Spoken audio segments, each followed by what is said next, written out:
여러분 안녕하세요. 자연을 흉내낸 과학기술 자연모사의 세계로 여러분과 함께 클리닉을 진행을 해보도록 하겠습니다. 네, 오늘 제목을 보니까 자연모사의 세계래요. 모사가 뭘까요? 모사는 모방? 이런 것도 떠올리고요. 그쵸? 모방? 모사? 자연모사의 세계래요.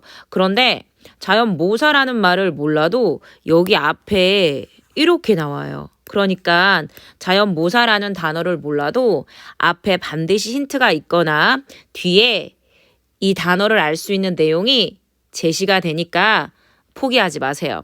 자연을 흉내낸 과학기술.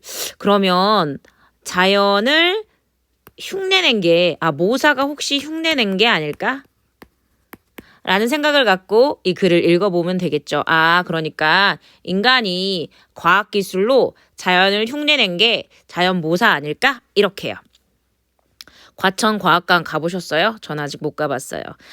키워드 찾고요. 서술어 중심으로 글을 읽어나가면 된다 그랬어요. 자, 총 2문장으로 되었는데 숨이 아직 막혀요? 천천히요, 천천히. 발달시켰다. 누가 그랬지? 생물은 발달시켰대. 뭐를 발달시켰을까? 특수한 기능을 발달시켰대요. 그렇구나. 자연계의 모든 생물은 어디에서? 생존 경쟁 속에서. 그렇구나. 경쟁을 할 수밖에 없어. 경쟁을 하려면 살아남아야 되잖아요. 경쟁을 하려면 살아남아야 되는 거니까 당연히 어떻게 발달시킬 수밖에 없지. 특수한 기능을 어떻게 발달시켰지 보니까 어떻게가 나와요. 적응과 진화를 거치며 각자 환경에 맞는 특수한 기능을 발달시켰대. 자, 한번 지워볼게요. 서술어를 기억하라 그랬죠? 발달시켰구나. 누가 그랬대? 생물이 왜 경쟁해야 되니까 자연선택, 우리 저번에 얘기했는데 자연선택과 먹이사슬이라는 생존경제 속에서 어떻게 적응과 진화를 거쳤대요. 인간이 사용하는 기술 중에는 생물체의 독특한 기능에서 아이디어를 얻은 것이 있다. 그렇구나. 그러니까 자연계의 모든 생물이 경쟁 속에서 살아남기 위해서 경쟁하느라고 특수한 기능을 발달시키는데 그 기능을 인간이 아이디어로 얻는구나. 이런 기술을 뭐라 그러는데요? 자연모사 기술이래요. 진짜 있잖아요, 여러분. 자연모사라는 제목이 있는데 이걸 완벽하게 이해하지 못해도 지금 생소한 단어를 첫 번째 단락에서 설명을 하고 있어요. 그러면은 이 첫 번째 단락에서 키워드는 바로 뭐예요? 자연모사 기술이겠죠. 자연모사 기술의 주체는 누굴까요? 인간이겠죠.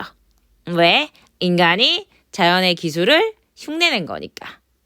근데 그 기술이 어느 정도로 어떻길래 대체 흉내를 낸 거예요?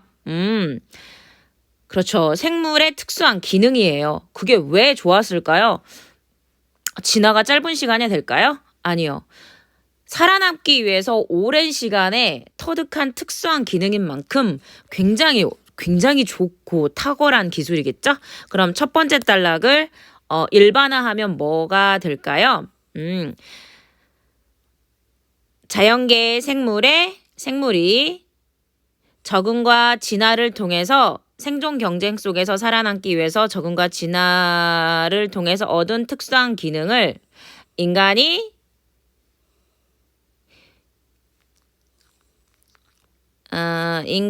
아이디어를 얻은 자연모사 기술이네요. 자, 여기까지 한번. 그러면은 제일 중요한 건 자연모사 기술이고요. 자연모사는 생물이 생존 경제 속에서 적응과 진화를 통해서 특수한 기능을 발달시켰고 이 기술을 인간이 뭐 한 거예요? 네, 흉내낸 것을 뭐라고 한다? 자연모사 기술이다. 이렇게 하시면 되겠죠. 자, 그러면은 볼게요. 15세기 르네상스의 미술가이자 과학자인 레오나르도 다빈치라는 사람이 있대요. 이 사람은 과학자이자 미술가래요. 아, 그렇구나. 15세기 르네상스 시대에 살았대요. 근데 이 사람이 뭐 한 거지? 설계했대요. 뭐를? 비행기를 설계했대요. 비행기를 설계했구나. 그러면 비행기를 설계했는데 우리의 글이 지금 자연 모사 기술이니까 혹시 이 비행기가 레오나르도 다빈치가 만든 비행기가 자연 모사 기술인가? 한번 볼게요. 하늘을 나는 자연 새를 관찰해. 아, 진짜네. 공기의 역학 원리를 터득했대. 아, 그렇구나. 새의 날개를 담는 비행기를 설계했대. 진짜 자연 모사 기술의 사례가 나왔네요. 왜? 하늘을 나는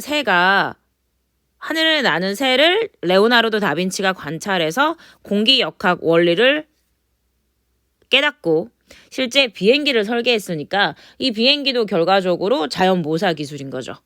왜? 새는 생존을 하기 위해서 실제 역학적 원리를 기반하여서 날았을 거 아니겠습니까? 그쵸? 그러니까 적응과 진화를 통해서 특수한 기능을 발달시킨 게 바로 새겠죠? 이것을 누가? 레오나르도 다빈치가 보고 비행기를 설계했으니까 이거는 자연 모사 기술의 사례겠죠. 자연 모사 기술 중에서도 알아보죠. 뭘 알아보지? 몇 가지에 대해서 알아보겠대. 몇 가지에 대해서 알아보라고 했으니까 이 글은 뒷부분에 적어도 2개 이상은 나올 것 같아요. 그쵸? 근데 그 기술이 모두 어디에 포함될까요? 자연 모사 기술인 거겠죠. 그런데 어떤 기술인지 뭐냐면 소재와 소자 응용에 큰 영향을 미친. 그러니까 어떤 기술은 소재에, 어떤 기술은 소자 응용에. 소자 응용이 뭔 말인지 모르겠으면 뒷부분에 반드시 나오겠죠. 아, 그렇구나. 이 글은 결과적으로 자연모사에 대한 그리고 뒷부분에 다 사례가 나오겠구나. 실제 병렬식으로 나열이 되는데 첫 번째로 라고 하고 있네요. 그 다음에 여기 보시면은 여기 또 2번째가 나올 것 같아요. 거미 얘기가 나오고 있고요. 그 다음에 바다 생물 얘기도 나올 것 같아요. 그쵸. 와, 그쵸. 그 다음에 마지막에 이렇게 정리를 해주고 있어요. 이게 마지막 단락으로 정리를 했어요. 마지막 단락 한번 볼게요. 아, 그렇구나. 적어도 3단락의 사례를 통해서 자연 모사 기술을 얘기하고 있구나. 마지막 단락이 무슨 얘기해 줬을까요? 볼까요? 레오나르도 다빈치는 자연은 최고의 스승. 당연하죠. 인간은 굉장히 짧은 시간 동안에 살아가지만 레오나르도 다빈치가 봤을 때 자연은 최고의 스승이겠죠. 왜? 오래된 적응과 진화, 경쟁에서 살아남기 위한 그 전략을 고도로 응축된 특수한 기능을 갖고 있단 말이죠. 그의 말처럼 과학자들은 수천만 년의 진화의 여가가 담긴 생명체를 연구해 첨단 의료 소재와 전자장비를 개발하고 있다. 이번 주말에도 우리도 밖으로 나가 자연을 유심히 관찰해보면 어떨까? 와, 정말 멋지네요. 여러분들께 마지막으로 제안하는 걸로 끝났네요. 자연은 최고의 스승이래요. 자, 그러면 저랑 총 여기 보시면 이게 뭐야? 홍합이네요. 그러면 홍합이라는 자연계에 있는 생물을 자연 모사 기술 해가지고 얘로 소재와 소자 응용에 활용한 건가? 그 다음 거미도 그렇겠네. 거미도 자연 모사 기능이고. 그 다음에 이건 뭐지? 문어인가? 그쵸. 이 중에 마음에 드는 거 저랑 한 개만 해볼게요. 저는 다 너무너무 좋아하는데 저는 바다 생물 볼게요. 바다 생물은 천적을 피하기 위해 분명한 건 이 3번째 이 3번째 사례도 무슨 자연 모사 기술을 어떤 바다 생물의 기술을 활용하여서 인간이 응용한 거거든요. 그게 뭔지를 보시면 되겠죠? 바다 생물은 천적을 피하기 위한 다양한 방식으로 방어 시스템을 갖추고 있다. 아까 첫 번째 단락에서 그랬잖아요. 뭐라고요? 모든 생물은 자연계에서 모든 생물은 자연 선택과 그다음에 아까 먹이사슬이라는 생존 경쟁 속에서 살아남기 위해서 적응하고 진화한다 그랬거든요. 그러니까 얘도 이 생존 경쟁 속에서 살아남기 위해서 당연히 자기를 보호해야 되니까 방어 시스템. 복원은 맹독으로. 전기 뱀장어는 고전압으로. 오호, 그렇구나. 천적으로부터 자신을 방어한다. 오징어와 같은 두 종류는, 오징어를 두 종류라고 하는구나. 외부로부터 자신을 보호하기 위해 주변 환경에 맞춰 색깔을 변화시킨대. 와. 그러니까 여기에 바다 생물 중에서 복어도 나오고, 전기 뱀장어도 나오고, 오징어도 나왔는데, 이들 세 바다 생물의 공통점이 뭐냐면은, 천적을 피하기 위한 방어 시스템이네요.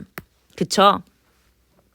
그게 가능한 이유는 그 중에서 오늘의 주인공은 바다 생물 중에서 바로 오징어래요. 그게 가능한 이유는 두 종류의 피부에 각기 다른 색을 띠는 세 가지 세포 색소가 있기 때문이래요. 그렇구나. 두 종류는 색소 세포의 크기를 늘리거나 줄여서 다채로운 색상과 질감 패턴을 형성해 뛰어난 위장술을 보여준대요. 그러니까 여기 아직 이해가 안 되셨다면 다시 꼼꼼히 보셔야 돼요. 그러니까 두 종류가 있는데 두 종류 중에 누가 있는 거예요? 오징어. 읽은 거 한번 머릿속으로 정리해 볼게요. 근데 얘가 천적을 보호하기 위한 방어 시스템을 갖고 있는데 얘가 마치 카멜레온처럼 주변의 환경에 맞춰서 자기 색깔을 변화시킨다라는 거죠. 이게 대체 어떻게 이게 가능하지? 라고 보니까 피부에 세 가지 색소를 갖고 있대잖아요. 그래서 환경에 맞춰서 이 색소에 맞는 세포의 크기를 늘리거나 실제 줄여서 색상에서 질감까지 이렇게 바뀌어준대요. 그렇구나. 그러니까 이 오징어, 얘가 오징어였구나. 이 오징어는 결과적으로 이렇게 다채로운 색깔로 외부 환경에 맞춰서 색깔 세포가 3개가 있는데 늘리거나 줄여서 그렇죠. 이걸 변신술을 하는 거죠. 두 종류의 위장 기술은 적으로부터 인원과 장비를 보호해야 되는 군사 기술에 이용할 수 있고 온도에 따라서 색이 변하는 페인트도 비슷한 기술을 활용한 것이다. 활용의 사례가 2가지나 되네요. 페인트. 온도에 따라서 색이 변하는 페인트가 있나 봐요. 그 다음에 또 그 방어 기술. 방어 기술은 바로 뭐냐면은 군사 부분이겠죠? 그렇군요. 자, 이렇게 해서 이 끝에서 두 번째 단락은 바로 해양생물의 자연 모사 기술인데 바로 해양생물이 천적에서 자기를 보호하기 위한 방어 시스템인 자연 모사 기술이었고 모사 기술과 그에 따른 두 종류 자연 모사 기술의 활용. 이게 바로 끝에서 두 번째 단락의 핵심 내용을 일반화한 부분이겠죠. 그러면 여러분들은 여기서 멈추지 마시고 지금 두 번째 단락과 세 번째 단락을 저랑 같이 안 했으니까 네, 여기까지만 하면 저의 공부겠죠? 그럼 두 번째 단락과 세 번째 단락. 거미 얘기하고 여기 홍합 얘기.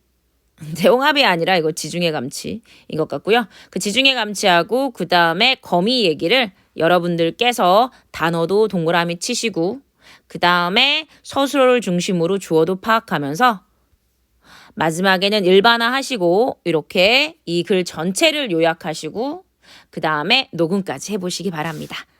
네, 고생하셨어요.